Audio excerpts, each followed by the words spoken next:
Welcome to step number 5 of the partial sew-in hairstyle using Mrs. Rutter's hair extensions from mrsrutters.com. For this step, I'm going to show you how to achieve a flawless high ponytail, as well as how to add big curls to your new look.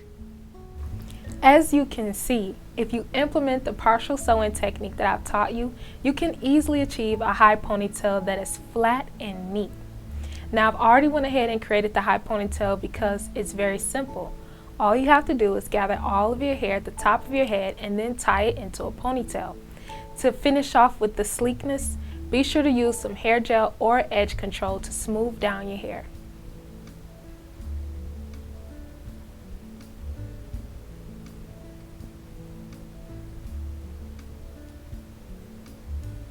So next, I'm going to be showing you step by step how to achieve curls on your sew-in hairstyle. As you can see, my hair is almost finished. I have one small patch here in the front that I'm going to show you how to curl step by step.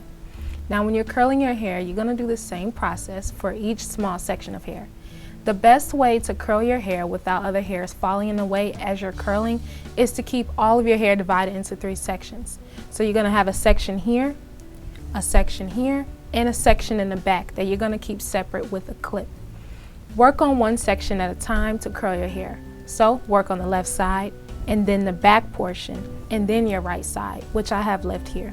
So now I'm going to show you how small you want your sections to be, and also show you the technique of curling your hair.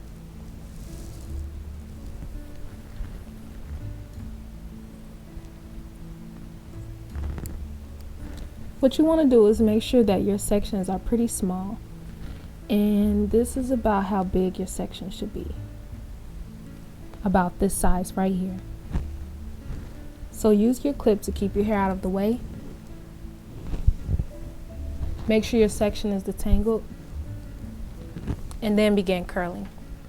Now, with the way these curls are styled, they're going towards the face, so when you wrap the hair around, it has to come toward the face.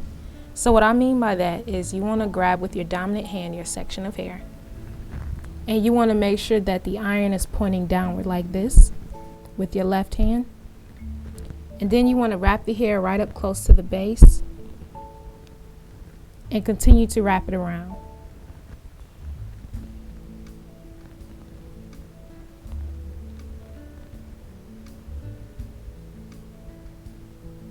So once you reach close to the tips, you're just going to hold the hair there. You don't want to get right onto the barrel as far as your fingers touching it, because it may burn a little, be too warm, so you want a good distance away from the end. So you hold this for about 10 seconds, and then when you are released, allow the curl to drop in your hand.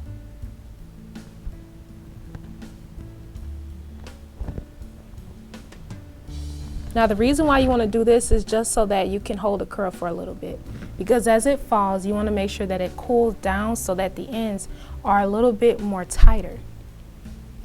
So now I'm going to show you on another section.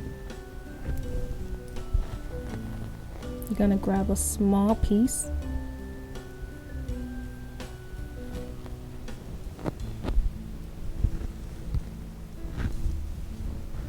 Detangle it.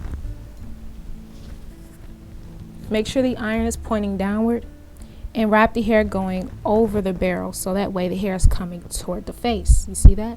It's coming toward the face. So when you wrap it around, and then as soon as you reach the end, you're going to count to about 10 seconds and then release it into your hand.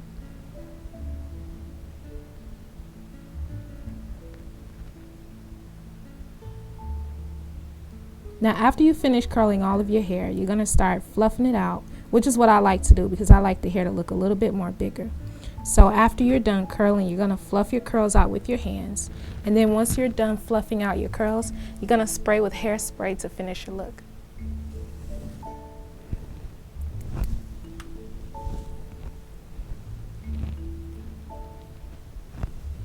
So now that all of my hair has been curled, I'm going to go in and begin raking out the curls with my fingers. If you want your curls to be a little bit more defined like this, skip this step. But if you want your curls to be a little bit more loose and a little bit bigger, I'm going to show you how to do that. So before I start, I like to put some heat protectant on my hands, which is based with oils. So that way, as I'm sliding my hands through my hair, I'm adding more shine and I'm also limiting the frizz as I do this.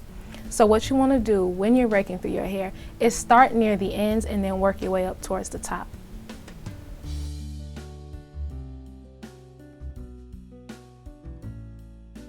Be sure to go really slow and take your time through the step, because if you go too quickly, you will create a lot of snags just because the hair has curls in it.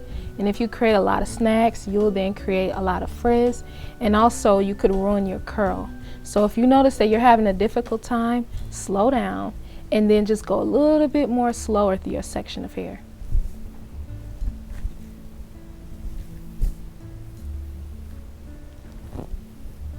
So after I'm done raking this out, I will show you how it looks once it's finished.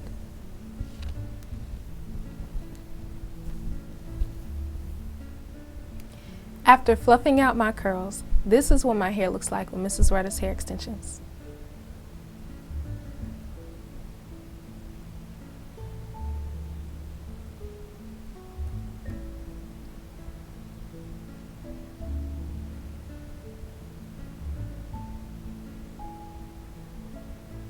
So this wraps up step number 5.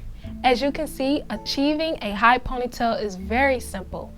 Also, when you're adding your curls to your hair, be sure to gently rake through to give you increased volume without the frizz. So now that your hair has been styled, in the very next step, step number 6, I will show you the finished result to the partial sew-in hairstyle.